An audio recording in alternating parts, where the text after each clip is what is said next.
O segundo, declarou-lhe Jesus: em verdade vos digo, que publicanos e meretrizes vos precedem no reino de Deus. Porque João veio a vós outros no caminho da justiça e não acreditaste nele, ao passo que publicanos e meretrizes creram. Vós, porém, mesmo vendo isto, não vos arrependestes, afinal, para acreditardes nele, até o versículo 32 temos lido. Bom, meus irmãos, mesmo estando cultuando ao Senhor no domingo passado, mas não é a mesma coisa, né? No domingo estivemos ministrando ali na Igreja de Cristo, no bairro do Henrique Jorge, ali em Fortaleza, uma igreja que nós gostamos muito, né? Apesar da igreja ter mudado em membros, pessoas diferentes, mas é uma igreja que sempre nos acolhe. E costumeiramente, quando estou em Fortaleza, eles me intimam a ministrar ali, mas não é a mesma coisa de estar na congregação do coração. E então estou muito feliz, irmãos, de estar com os irmãos e já retornando, servindo os irmãos, então minha alegria é mais completa. Nós continuamos entendendo sequencialmente aquilo que está acontecendo, possivelmente nesse último, podemos dizer assim, último ponto de virada do Evangelho de Jesus. A gente chama de ponto de virada aquela circunstância em que se inicia um novo ciclo do Evangelho de Jesus. E quero lembrar aos irmãos que nós estamos no ciclo desde que Jesus decidiu encerrar o seu ministério em Jerusalém e partir para lá. E desde então, depois desse ponto de virada, né, desse ponto de reviravolta circunstancial, nós temos visto como Jesus tem vivido e chamado e conclamado a morte e a crucificação para si. Esses roteiros que envolvem esses últimos sermões que nós temos ministrado, eles falam um pouco sobre isso. E uma das coisas essenciais e fundamentais para precipitarem a morte e a crucificação de Jesus nesta última semana são claramente os embates entre eles e os religiosos. Então, desde que ele chegou, desde a sua entrada triunfal e gloriosa em Jerusalém, já provocando alvoroço, nós vemos como isso vem ganhando força e proporção para que em apenas 5 dias, desde o domingo em que ele chega em Jerusalém, em apenas 5 dias, haja a precipitação final dele ser preso, julgado, martirizado e finalmente crucificado. São poucos dias, né? Já parece que o domingo passado foi ontem, né? E vocês vão perceber que 5 dias passam rápido, daqui a pouco é sexta-feira, pois essa sensação de tempo foi o que aconteceu entre o domingo triunfal e a crucificação de Jesus. Então, as circunstâncias que nós passamos a narrar desde o último ciclo, elas necessariamente acontecem não apenas em ordem cronológica, e nós falávamos isso hoje na escola bíblica, que nem todos os eventos narrados pelos evangelistas eles são necessariamente numa ordem perfeita, numa ordem cronológica. Aqui não. Aqui cada um desses elementos eles estão montando as caixinhas, as torres desse dominó que vai desmoronar a crucificação de Jesus. Então, de fato, aqui nós estamos diante de peças sendo encaixadas para esse momento final e nos deparamos com uma resposta final para esse momento também de desgaste entre Jesus e os fariseus. A princípio, esses desgastes acontecem quando os fariseus, os escribas e os sacerdotes, né, eles decidem conspirar para que Jesus seja crucificado. Como eles estão na Páscoa em Roma, e normalmente esse período é um período muito guardado, muito vigiado pelos romanos, ali está havendo, né, uma efervescência dessa precipitação para a crucificação de Jesus. Pilatos está preocupado com a ordem na Judéia, ele está necessariamente preocupado com Jerusalém, os sacerdotes querem aproveitar esse momento para conspirar, o clima é muito pesado. E Jesus tem plena consciência de cada um desses elementos e esses eventos que vão culminando para aquilo que eles pensam que era a vontade deles, ser na verdade a vontade do Pai, e Cristo, nosso Salvador, colabora, coopera ativamente para que de fato eles tenham exatamente aquilo que eles queriam e na verdade é a vontade do Pai sendo feita, instrumentalizada na vontade instrumental de Deus por meio deles. Então aqui a vontade instrumental de Deus, ela vai ser a forma pelo qual Deus vai estabelecer a sua vontade soberana, que é a morte de nosso Salvador. Então, esse evento em particular, que nós lemos, ele inicia uma série de parábolas, pelo menos 3 parábolas, que 2 delas irão concluir o capítulo 21, e a terceira delas irá iniciar o capítulo 22. Então, nós teremos 3 sermões sequenciados nessas 3 parábolas,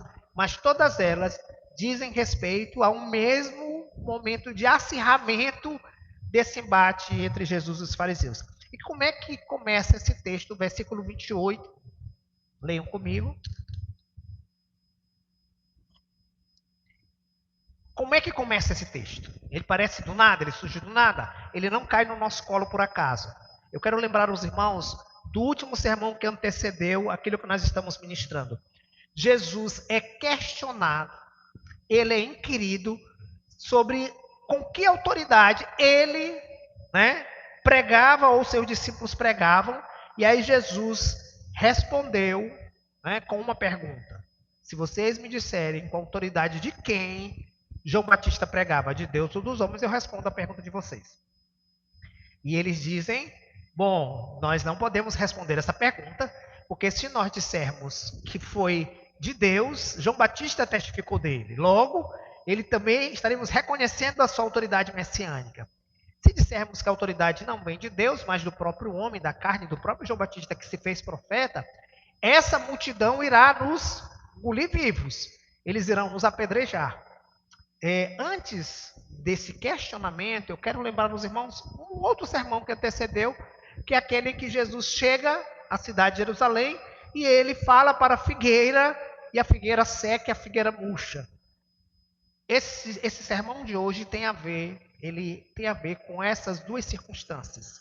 Com a figueira que murcha, que ali representa o próprio abandono de Deus em relação a Israel que o rejeitou, e esse questionamento acerca de João Batista. No versículo 27 do mesmo capítulo 21, Jesus diz que se vocês não responderem a minha pergunta, eu também não responderia a pergunta de vocês. E até fizemos uma aplicação, que a última aplicação é que existem coisas que é mais sábio não responder. Nós não precisamos responder tudo. Nós não precisamos justificar todas as coisas. Muitas vezes, sermos muito explicativos com relação à nossa vida e à nossa vida espiritual é exatamente aquilo que as pessoas querem para nos enredar. Pessoas sinceras têm perguntas sinceras. Pessoas maldosas, pessoas maliciosas têm perguntas maliciosas. Por mais puras que elas pareçam, elas estão cheias de malícia. Então, Jesus disse que não responderia se eles não respondessem. E foi essa a nossa última aplicação. Só que essa não é a última resposta de Jesus. A pergunta que eles fizeram é com a autoridade de quem ele ensinava. E a pergunta que ele fez, que ele retrucou, foi: e com a autoridade de quem João Batista pregou? Então Jesus não apenas respondeu de forma ríspida, mas ele irá ainda continuar sobre esse assunto acerca de João. Para isso, ele irá falar 3 parábolas. A parábola dos 2 filhos, que é essa que nós faremos hoje. A parábola dos trabalhadores ou dos lavradores da vinha. E a parábola das núpcias, ou das bodas, ou das noivas, ou da noiva. Essas 3 parábolas, elas têm uma única mensagem central, que é a escolha do Senhor em relação aos publicanos e pecadores e a rejeição do Senhor em relação a Israel. Jesus irá falar nessas 3 parábolas como Israel está sendo rejeitada. E é por isso que a ilustração da figueira que seca diz respeito a Israel. E eu gastei uns 9 minutinhos, uns 10 minutinhos com essa introdução para que vocês possam entender o fio da meada a partir dessa primeira parábola e das demais que se sequenciarão, todas elas tem como ponto central a mensagem de que Israel está sendo rejeitada, de que Israel é a figueira que seca, que Israel é o templo que será destruído, que Israel é o filho que diz que vai e não foi, que Israel é o lavrador que mata o filho, que Israel é o convidado especial que não vai ao casamento. E essa é a sequência, esse é o ponto central dessas parábolas. Versículo 28.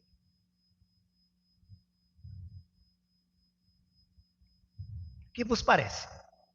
Um homem tinha 2 filhos, e chegando-se ao primeiro, disse: filho, vai hoje trabalhar na vinha. E essa questão da vinha, e nós já falamos isso outras vezes, antes da gente nos atentar comumente em parábolas. Quando nós falamos em parábolas, nós não necessariamente seguiremos os versículos por versículos, mas a ideia central da parábola e os seus personagens ou os elementos da parábola. Quando nós ensinamos parábolas, se pregou durante vários meses aqui nas parábolas, a gente trabalha com os elementos da parábola. Quem é cada coisa e quem é cada pessoa na parábola. Então, quem é o pai, quem são os filhos, quem é a vinha. Então, a gente não necessariamente segue a história, mas primeiro a gente se apropria dos elementos dessa parábola. Versículo 28. Esse pai disse ao filho, ele chama o filho e diz: filho, vai hoje trabalhar na vinha. E vamos nos apropriar textualmente dos elementos dessa parábola. A primeira é o pai. Ela guarda relação com todas as vezes que Jesus apresenta a figura de um pai, como acontece em Lucas capítulo 15. Lembra que nós pregamos sobre a parábola do pai amoroso? No Dia dos Pais, salvo engano, pregamos sobre a parábola do pai amoroso. O pai ali representa Deus. O pai ali representa o Senhor. Assim como a parábola dos lavadores maus, que é essa que nós vamos pregar, o dono da parábola representa o Senhor, representa Deus. Assim como o dono da festa de casamento também representa o Senhor.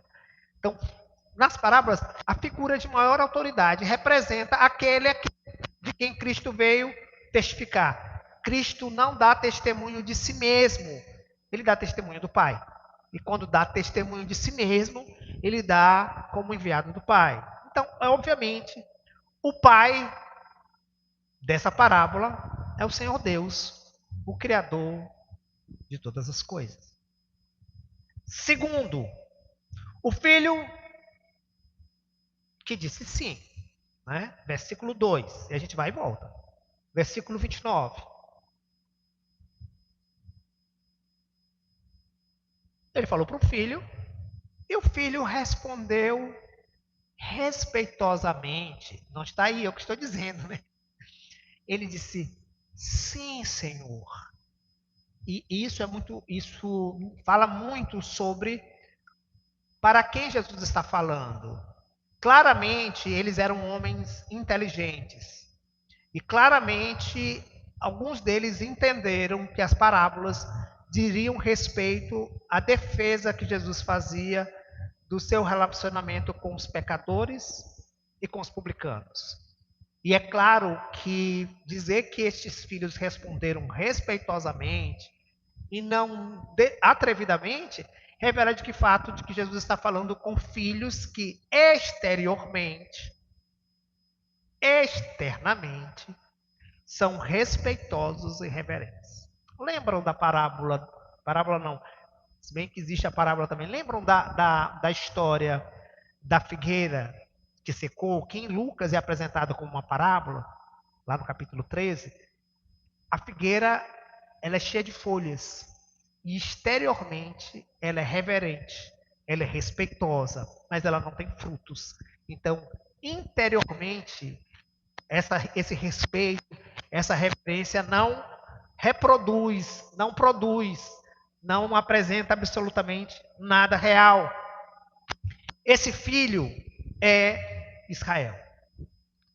Esse filho são os fariseus e os publicanos. E esse filho, como alguém que conhece a lei, que conhece o Antigo Testamento, que conhece as Escrituras, responderam sim, achando que dizer sim para Deus, da boca para fora, estavam fazendo a vontade do Senhor. é interessante a gente pensar, e é por isso que eu disse que é difícil fazer isso por versículo, porque nós já precisaremos pensar no último versículo, que é o versículo 32, em que Jesus traz novamente a questão de João para o cenário. Lembram? Com a autoridade de quem João ensinava? Eles preferiram não responder. Mas Jesus traz de novo essa questão. Vocês precisarão responder. Porque vocês não ouviram João. João pregou e vocês não se arrependeram. Vocês não creram em João. Versículo 32 não diz, vocês não creram em Deus. E sim, vocês não creram. Pode abrir para mim o versículo 32? E sim, vocês não creram nele. Vocês não acreditaram em João. Eles não quiseram responder, a princípio, o versículo 27, mas Jesus insiste com eles. Sabe o que aconteceu? João pregou e vocês não creram nele. Mas prostitutas, meretrizes e publicanos creram nele. E eles são os filhos que responderam, disseram não, mas finalmente fizeram a vontade do Pai. Pode voltar para o versículo 29. Então, claramente, o filho que disse que iria, mas não foi, são os fariseus e os publicanos, representando Israel rejeitada. O filho que disse não, mas depois foi, versículo 30. Pode abrir para mim. O pai, dirigindo-se ao segundo filho, disse-lhe a mesma coisa. O quê? Vamos trabalhar na vinha. Mas este respondeu, não quero. Olha a diferença dos dois tratamentos.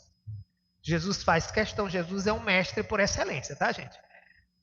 Jesus faz questão de dizer que o filho que não foi, que não obedeceu, respondeu educadamente: sim, Senhor. E o filho que foi, respondeu deseducadamente, grosseiramente, mimadamente: não quero.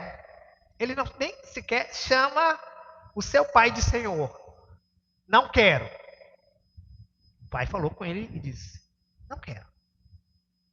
Depois, arrependido, foi. Quem é este filho? O texto fala claramente, versículo 31. Ele pergunta para os fariseus que ainda estão interrogando ele. Esse embate vai ficar mais acirrado até o capítulo 23, em que Jesus finalmente vai bater com o pé na porta e arregaçar com tudo e arrebentar com tudo, que vai aumentar a fúria dos fariseus contra a sua crucificação. Esses discursos de Jesus dos fariseus, eles vão se intensificar. E essa sequência de parábolas são 3 sequências de parábolas que irão colocá-los na situação daqueles que desprezaram a vontade de Deus em detrimento dos pecadores. O filho, claramente, que disse não, versículo 31, mas depois fez, foram os publicanos e as meretrizes. E aqui, ainda falando desses termos dessa parábola, nós temos 2 circunstâncias morais representadas por 2 gêneros. Novamente, a habilidade de Jesus como mestre é fantástica. Ele coloca os publicanos, a figura masculina, homens, relacionados com pecados da honestidade. Quem eram os publicanos na percepção dos fariseus? Eram traidores da pátria. Eram homens que oprimiam o próprio povo porque serviam a Roma. Eles utilizavam moedas romanas, eles faziam trocas cambiais, eles pressionavam o povo. Eles eram considerados proscritos, isto é, eles eram proibidos de se relacionar com os sacerdotes, de entrarem nas sinagogas, de comerem, de sentar-se à mesa. Se houvesse pessoas da família deles que fossem bons judeus, não poderiam sentar-se com publicanos à mesa, porque eles eram vistos como detratores, né? Eles eram vistos como pessoas que exploravam o seu próprio povo em benefício de Roma. E eles eram vistos como homens, né? A questão aqui é da autoridade mesmo, né? Naquela época a figura de autoridade eram os homens, e nesse gênero o pecado deles era o pecado da desonestidade e da traição. Por isso Jesus disse que publicanos, quando ouviram João, versículo 32, se arrependeram e creram na palavra de João, quando este disse: arrependei-vos e creiam no Evangelho para que sejam cancelados aqueles pecados, como aparece lá em Atos. Então, João é aquele que pregou o Evangelho, de quem Jesus foi anunciado e de quem Jesus pressionou os fariseus a dizer se eles creram ou não creram no que João havia pregado. E a segunda figura feminina, né? E lamento que as mulheres tenham que viver esse tipo de experiência, de choque, mas naquela época a figura feminina ela não era vista como uma pessoa que merecesse dignidade e autoridade. Então, os pecados que elas cometiam não tinham a ver com honestidade, porque elas sequer mantinham a si mesmas. Elas não tinham postos, nem cargos, e elas não desenvolviam atividades comerciais. Mas, se falasse em pecado feminino, seria ou adultério ou a prostituição. E a palavra que aparece no original mesmo é pornai, né? Que é prostituta ou meretriz. E muitas mulheres que serviam as mesas, serviam as camas dos judeus à noite, não eram sequer tocadas por eles ou podiam conversar com eles durante o dia. Então, essas prostitutas, essas meretrizes, a figura feminina do pecado, se arrependeram. O que está óbvio, o que está claro nessa parábola de Jesus é que aqueles que se sentiam melhores, que falam de forma doce, né? Que fala de forma gentil, reverente, respeitosa, acharam que não precisariam se arrepender. Enquanto aqueles que disseram não foram confrontados pelo Espírito. A palavra de João, a profecia de João, o chamado de João os tocou de tal forma, e a Bíblia diz que eles eram batizados no Rio Jordão, com o batismo de arrependimento. E essa parábola insiste nessas comparações, levanta a fúria dos fariseus, porque obviamente a resposta que eles dão é que de fato foi o segundo filho, e aqui obviamente há uma ironia, uma pegadinha, acho que uma pegadinha de Jesus, porque Jesus não apenas diz a parábola, mas depois ele faz a pergunta: qual dos dois fez a vontade de Deus? O que disse que iria, mas não foi, ou o que disse que não foi, mas foi? Um elemento, o último elemento dessa parábola para a gente fazer algumas considerações é a vinha.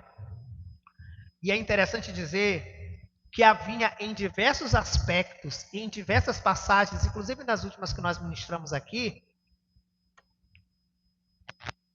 a vinha é um mundo. E esse é um conceito legal. Eu acho que Lucas faz isso melhor do que Mateus, muito melhor do que Mateus. Os elementos de Lucas, nesse sentido, são bem melhores.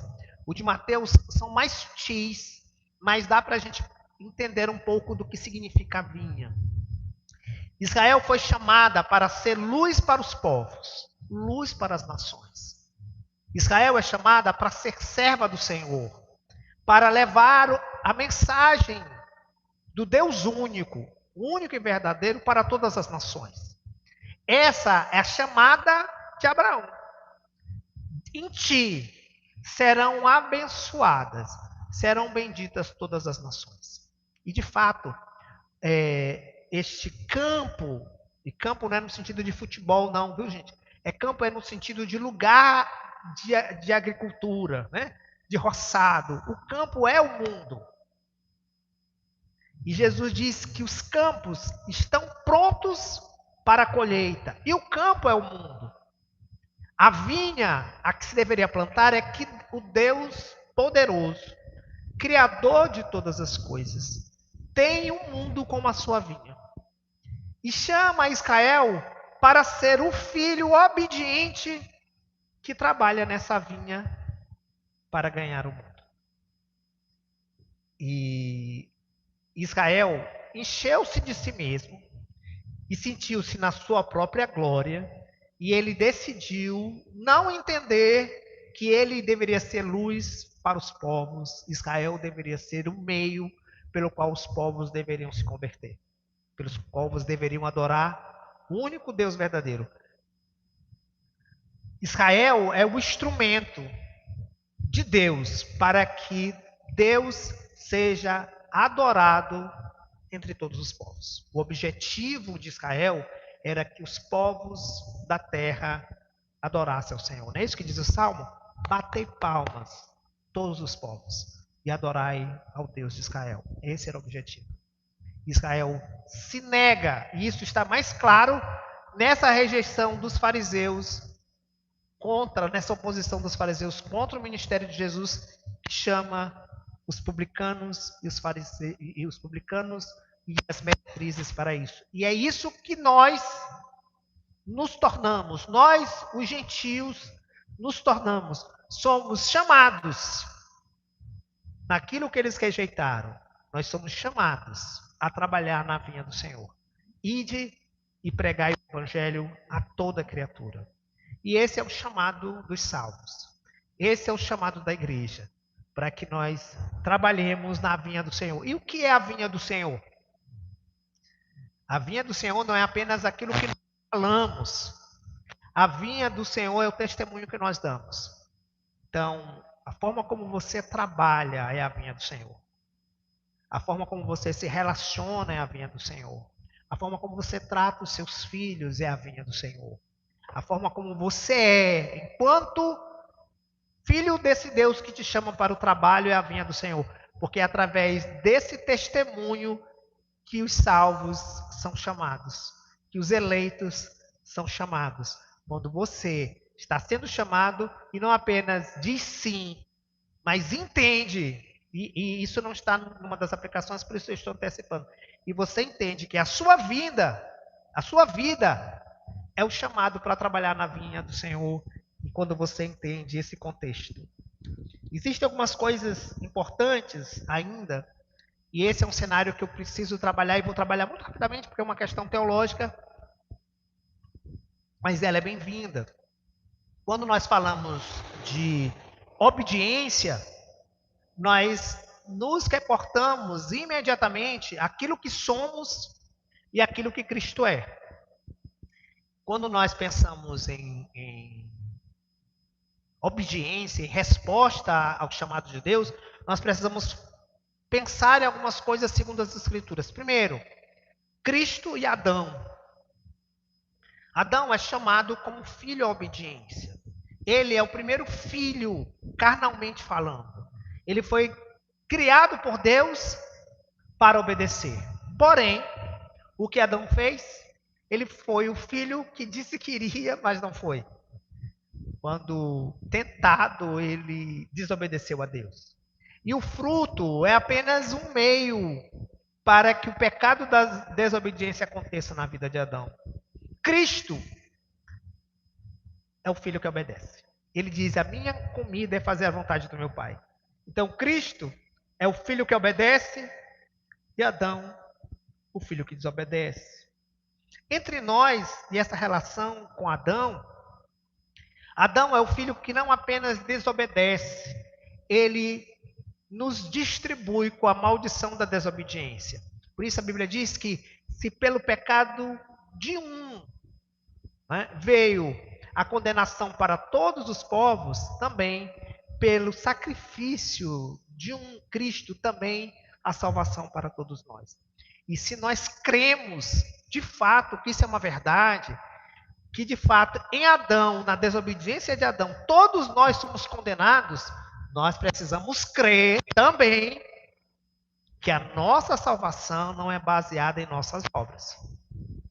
Não faz sentido teologicamente, e esse é um problema de algumas igrejas de determinada linha, acreditarmos que o pecado de Adão passou para todo mundo, mas que a morte de Cristo não é suficiente para a nossa salvação, porque precisaria das nossas obras. Se não precisou das nossas obras para que fôssemos considerados todos pecadores em Adão, também apenas a obra de Cristo é suficiente para nos salvar. Cristo em nós. Então, Cristo é o Filho obediente que satisfaz, compraz plenamente a vontade de Deus. E eu vou demorar só um minutinho falando sobre isso, apesar do tempo já estar bem corrido, porque é extremamente interessante essa relação da obediência de Cristo. Porque Deus tem uma santidade a ser comprazida, a ser completa. É como se você tivesse encomendado uma coisa muito cara, muito rara, muito preciosa, tivesse despendido um determinado valor para receber aquele bem, e quando chega você olha aqui, made in China, ou made in Coreia, né? Do Norte. Não, mas eu paguei muito caro, e isso aqui não vai satisfazer aquilo que eu quero. Essa é a nossa relação entre a obediência de Cristo e nós. O preço a ser satisfeito por Deus, que é infinitamente santo, não será satisfeito pelas nossas obras. E nós não devemos nos enciumar com isso, tá, gente? Pelo contrário, a gente deve se sentir aliviado em Cristo. Pensar que eu serei rejeitado por Deus, porque por mais que eu me esforce, por mais que eu tente, por mais que eu empregue esforço, eu nunca cumprirei, eu nunca estabelecerei uma relação de obediência capaz de fazer a vontade de Deus. E se eu achasse possível viver 24 horas tentando fazer a vontade de Deus, fechado na minha casa, sem nem olhar para fora, nem ligar a TV. Algumas pessoas já tentaram isso. Existem pessoas que fazem votos de clausura. Não botam nem a cabeça para fora, só os pensamentos. E há uma viagem no pecado. Se nós conseguíssemos, por algumas horas ou por um dia inteiro, fazermos isso, eu digo, puxa, acho que eu vou conseguir. Até pensaria. O problema é que a Bíblia diz que não existe um bem em nós, pelo menos não próprio. Nós não temos luz própria. Nós não conseguimos fazer o bem de nós mesmos. É isso que as Escrituras dizem. Porque em nós habita uma lei que opera em nós e que é maior do que nós, que opera para o pecado.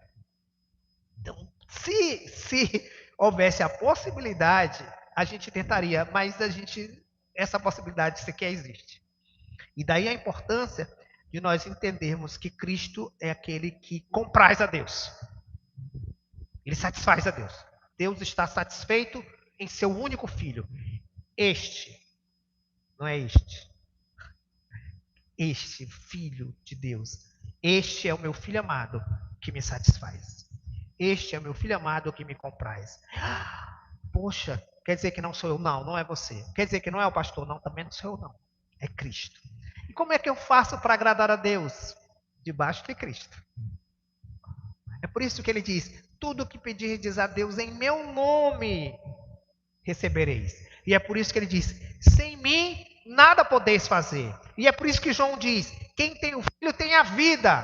Quem não tem o filho não tem a vida. Porque não pode ter vida em si mesmo. Isto é, você quer agradar a Deus? Você quer deixar Deus satisfeito? Cola naquele que pode, naquele que consegue, naquele único capaz de obedecer a Deus. Algumas lições antes de nós seguirmos as aplicações. A primeira lição que me parece clara e objetiva desse texto é uma relação que nós sempre estamos reforçando aqui, da relação de honrar aos pais. Aqui nós temos claramente, e não há heróis aqui, tá, gente? A gente até colocou uma aplicação aqui, mas a gente não vai projetar, mas Essa situação aqui não existem heróis. Não pensem que os publicanos e meretrizes que se converteram, eles são melhores do que os fariseus que não se converteram. Aqui não existem heróis, existe a atitude certa. E a atitude certa dos publicanos e das meretrizes foi mudar de ideia. Foi se arrepender. Foi mudar o caminho. Legal, a palavra que aparece aqui, eu vou mencionar, não é metanoia, que comumente é traduzido por mudar de mente. Meteretes, a palavra que aparece é sentir tristeza, lamento. Quando diz assim, não vos arrependestes, versículo 32. Ou no versículo 29, o filho arrependido. A ideia é, o pai me mandou fazer e eu caí em mim. Bota o versículo 30, por favor. Sim. Não quero, depois arrependido. A palavra que aparece aqui, ela não tem sentido de apenas de mudar de mente, mas de cair em si com tristeza. É o meu pai. O contexto aqui é interessante. A ideia divina é que eu sou filho. Logo, eu desfruto da criação. Eu desfruto da vinha. E meu pai está me chamando a trabalhar naquilo que é meu. É isso que Jesus faz. Ele chama de seu reino. Ele diz: o meu pai, os negócios do meu pai. Ele poderia pensar como alguns pensam: rapaz, eu sou filho do dono mesmo, vou trabalhar por quê? E isso é uma ideia muito ruim. Infelizmente, talvez algumas das nossas. Eu já vi reportagens que quando os pais morrem, os filhos dilapidam a fortuna, o trabalho.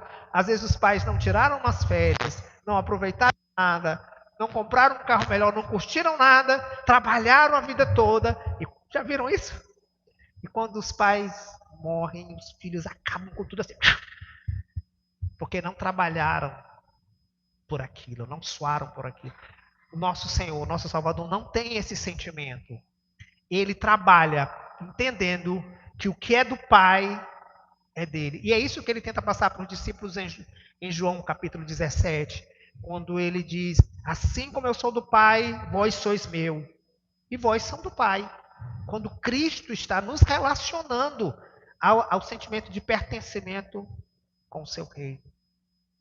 Honrar aos pais, honrar a Deus, honrar o chamado de Deus, não apenas obedecer, não apenas dizer. E aqui é legal, porque você fala em honra e obediência. Por isso, nenhum dos dois são heróis. Aqueles que falam e não fazem, e aqueles que fazem, mas que a princípio não honraram os pais como deveriam honrar, e não honram a Deus como deveriam honrar. E as duas atitudes, segundo a aplicação que vocês vão ler em casa, vão entender que sim. Segunda coisa que me parece interessante pensar nesse texto, é a ideia de que o filho que não é nem um herói, se reportando aos fariseus, ele se compromete a fazer algo e não faz. O pai imagina, ele disse que vai, então eu posso estar descansado, porque o meu filho vai fazer o que prometeu. E é legal pensar sobre isso, porque nós somos chamados a ser como Cristo. Ele diz de si mesmo: a minha comida é fazer a vontade do meu Pai. Aquilo que o meu Pai determinou em fazer, eu farei. E ele nos ensina. A palavra do cristão é sim ou não, e eu não vou aprofundar nisso porque nós temos uma aplicação a respeito. Nós, sendo realistas, nós conhecemos pelo menos 4 tipos de pessoas. Aquelas que dizem que vão, mas no coração nunca pretenderam fazer. Isso é um pouco brasileiro, né? Não é não? Já viram isso? Vamos marcar. no fundo você não tem a mínima ideia de sair, de marcar, de fazer. Existem pessoas que são assim, né? Ela está falando com a boca, mas no coração ela nunca nem cogitou honrar as próprias palavras. O segundo tipo de pessoas são aquelas que, embora elas considerassem fazer, aquilo para ela não é prioridade. Nós nos relacionamos com pessoas assim. O que para você é tão importante, para aquela pessoa não é prioridade. Então, você está ouvindo uma coisa, mas aquela pessoa está dizendo outra. Você está ouvindo aquela pessoa se comprometendo com você. E aquela pessoa está falando, se tudo der certo, se tudo conspirar, se as coisas se encaixarem, ela vai honrar a palavra dela. Mas não depende dela. Depende de que todas as outras coisas aconteçam e nada dê errado para ela cumprir o que quer dizer. E existem pessoas que são assim, mas nós cristãos não podemos ser assim. Nós precisamos entender quem é que nos chamou e qual é o nosso comportamento. Mesmo com prejuízo pessoal, é você que faz o contrário. Você não se compromete confiando que vai dar errado e que a sua palavra não precisa ser cumprida. Está dando errado, graças a Deus. Não. Se você se comprometeu, é você que tem que se esforçar. Meu Deus, eu não vou conseguir honrar a minha palavra porque meu ônibus atrasou. O que eu vou fazer? Porque eu dei a minha palavra. Eu me comprometi a fazer isso e as coisas estão dando errado. Eu preciso pensar em alternativas urgentes e rápidas. Eu vou me desgastar. Eu não vou usar esses elementos, esses meios como desculpas para as quais eu não vou honrar o meu compromisso. E sim, que alternativas, que forças últimas eu terei que fazer para honrar? Terceiro, aquelas que não entenderam o caminho para a obediência. Isto é, aquelas que querem fazer, mas não entenderam o caminho para chegar até lá. Sempre, sempre é possível fazer o que é certo. Sempre é possível mudar de rumo.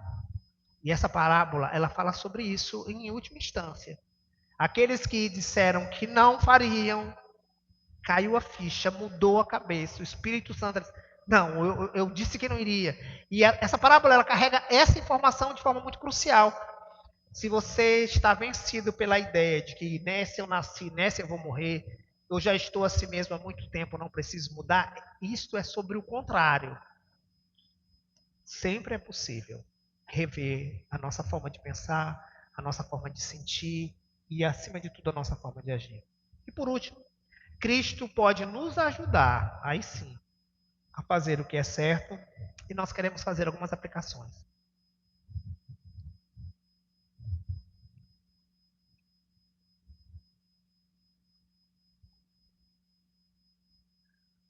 E com a mídia de volta. Graças a Deus por isso.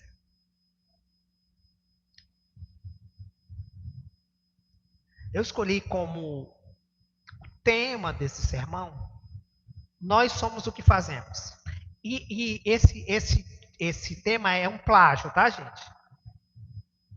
Quem já leu o livro O Monge Executivo, tem um trecho que ele diz que nós não somos o que dizemos, nós não somos o que prometemos, nós somos o que fazemos. Então, você é aquilo que você cumpre. Você é aquilo que você honra. Não é aquilo que você fala e não é aquilo que você promete. Ou você é um hipócrita, ou você é um mentiroso, ou você é desonroso, ou você é infiel, ou você é sério, honesto, um homem ou uma mulher de honra. E como é que você é? Pelo que você faz. Não é pelo que você diz. Primeira aplicação. Qual o seu tipo de pessoa? Há duas classes de pessoas muito comuns neste mundo. Aquelas cujas palavras são muito melhores que as suas ações e as que são o oposto. Pessoas que são muito boas para agir, mas não são muito boas para falar e vice-versa. Algumas são capazes de prometer algo, de fazer retumbantes afirmações de piedade e de fidelidade, mas suas ações ficam muito abaixo das suas palavras. Já outras pessoas têm ações muito superiores às suas palavras. Parecem duros, severos, radicais, mas de algum modo elas acabam sendo amáveis e generosas nas suas atitudes. Acredite, Cristo tem algo a mudar na vida de ambos. E é isso mesmo. E tem uma outra aplicação que a gente vai aprofundar isso, mas alguns de nós se vangloria de sermos as pessoas que nos prontificamos, que falamos, mas Deus conhece o nosso coração. E Deus e nós mesmos sabemos que, na verdade, muitos de nós, só está sendo educado ou auto-vanglorioso, mas que não somos capazes de sacrifícios ou de auto-sacrifícios para honrar nossas palavras. Do contrário, ou ao contrário, existem pessoas que fazem o oposto. Elas, na última hora, a consciência pesa.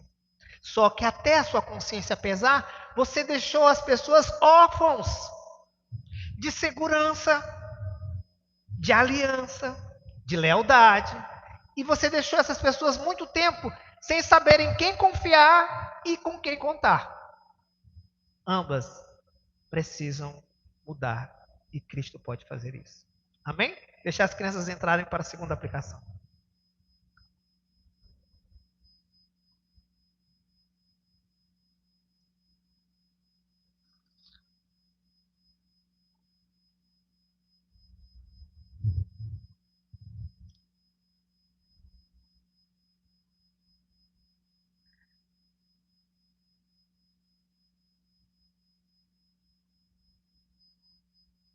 Esse segundo tópico é um plágio consentido.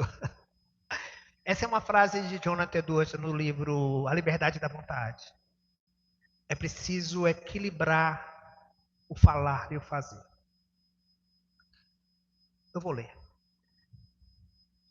Nenhuma outra instituição humana tem como condição para ser aceito o reconhecimento prévio da inabilidade pessoal. Quer dizer isso, a igreja é o único lugar que as pessoas chegam para serem recebidas. A primeira condição é, você precisa reconhecer que é um pecador. Nós já recebemos. O critério para ser crente é reconhecer a sua inabilidade pessoal. Na igreja do Senhor, o problema não é ser pecador. O problema é ser hipócrita. Quando reconhecemos quem somos de verdade, estamos ao mesmo tempo admitindo de quem precisamos. O homem bom, em todo o sentido da palavra, é aquele cujas palavras e cujas ações estão de acordo. Martin Lloyd Jones diz uma coisa interessante, e essa última frase é cópia. Não precisamos falar menos, não precisamos fazer mais, mas devemos falar na medida do que estamos dispostos a fazer. Você não precisa falar mais do que já falou. Você não precisa dizer menos do que já falou, não precisa falar mais. Mas vá dosando o que você fala com aquilo que você realmente está disposto a fazer. Última aplicação, para a gente desopilar, louvando o Senhor. Nós somos o que fazemos. Maturidade é nos definir da maneira certa. E para isso, nosso ego não pode ser massageado como se fôssemos meninos ainda. Somos definidos não pelo que dizemos, não pelo que prometemos, mas pelo que fazemos. O cristão é, então, na realidade, o que ele está disposto a obedecer. Mas como obedecer? Se nós somos inclinados ao oposto, a desobedecer. Dentro de nós existe o poder de fazer, mas o que queremos não temos força para executar.